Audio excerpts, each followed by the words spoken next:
This is Required Watching, where we watch the essential films from lists of cinematic influencers and look at them through the lens of learning about filmmaking and how to move forward. I'm your host, Trey Epps, and today, I'm not even sure how to start this. We're starting, depending on which video this is, the Wes Anderson meets Roald Dahl short film collection, and this is Poison. And if you don't know about Poison, this is actually one of Roald Dahl's well-known shorts about a man who discovers a poisonous snake asleep in his bed. This has a cast, the continuing cast of Dev Patel, Benedict Cumberbatch, Ralph Fiennes, and Ben Kingsley. Should we get into it? Let's get into it. Okay, so as always, I'll talk to you about the short story, and it may have spoilers if you don't want to know about the short story. Wes Anderson has most definitely made some changes, but we're going to talk about the story for a second. So Poison is a short story by Roald Dahl that revolves around a man named Harry Pope, who is confined to his bed due to a snake bite. He is visited by a doctor and his friend, and Harry narrates the story, revealing that he is deeply terrified of snakes. As he describes the incident, tension builds, and he believes that he has one of the deadliest snakes in the world, the black mamba, hiding somewhere in his room. As the friend and the doctor try to help Harry, both their efforts are just increased by his anxiety. After a tense and suspenseful build-up, it is revealed that there was never actually a snake in his room. Harry's fear and paranoia had led him to imagine the presence of a deadly snake, and the bites he had suffered was actually from a harmless snake. The story highlights the power of fear in the human imagination to create an intense and irrational beliefs. It also raises questions about the nature of reality and how our perceptions can be influenced by our emotions and anxieties. Poison serves as a cautionary tale about the consequences of letting fear and paranoia take control of one's thoughts and actions. Yeah. So, I watched this film. I watched this one, I think, third. So of the four, I watched this one third. And there was actually, again, a few changes. Dev Patel character is actually narrating it. And of course, it's kind of like these hushed tones. You don't want to wake the snake or spook the snake into attacking. So it almost felt like an ASMR. Like, I don't know. Maybe I was just really tired when I watched it, but it just felt like, it just made me so tired and so sleepy, and I didn't feel. Unfortunately, I don't think I felt as tense as Benedict Cumberbatch was in this role. I mean, that's nothing to say of the performances in this. I mean, the performances in all of the shorts were absolutely amazing. Benedict Cumberbatch does a really, really great job of like eye acting. He's confined to this bed. And he's so scared and so tense, and it's really, really good.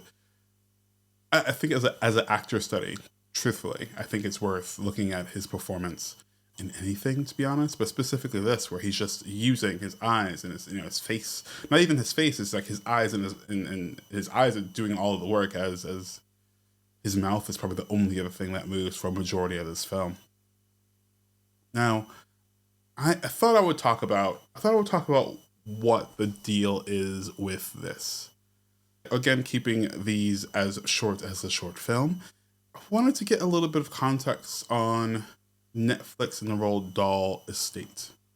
And I wanted to know a little bit more about why. Why would Netflix spend so much money to get this library? Why would they then give it to Wes Anderson? Nothing wrong with that, but why the short films? Like, Netflix doesn't do short films. And here are just some of my thoughts that I wrote down. Of course, Netflix is always into content expansion. I don't know what the budget is, but with Wes Anderson bringing on an all-star cast to do 4 short films feels expensive instead of just one. But I think the end goal was to diversify their audience with people who are younger and where this material is kind of geared towards for the most part, as well as those who are older or just generally have know who Wes Anderson is, know who this cast is, and kind of would watch them anywhere. I know I would. I think another bit was, I'm not sure if this is true, but I did think maybe it was just the fact that this IP was just so strong.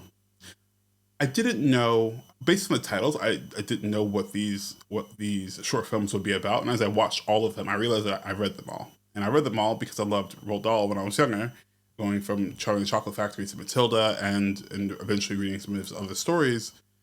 But I'm not sure if I would have pointed this out to anyone anywhere. And even more, I'm not sure how recognizable the name is now, just based on the controversy.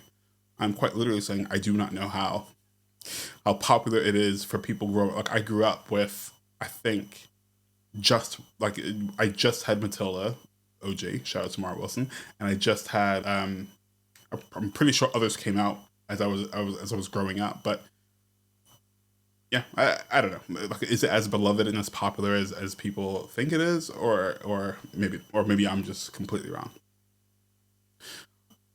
I also think that I assume when the rights came up for some of his work that there was just kind of a just competition, and I don't think Netflix likes to back down unless they have to. Really, I 100% call that they'll be just like Apple and start to get sports on the site, and when they do, it'll completely explode. And I think I think there's some licensing things, if I had to imagine, because there's always licensing things, but I can only imagine that once that happens, that it's Netflix will be number one streaming service, hands down.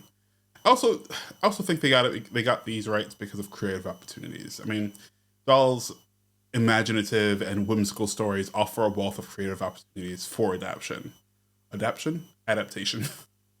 I think if done right, Netflix can really leverage its resources to bring these stories to life with some high production value. I don't know, and I didn't look it up. I don't know if the Matilda musical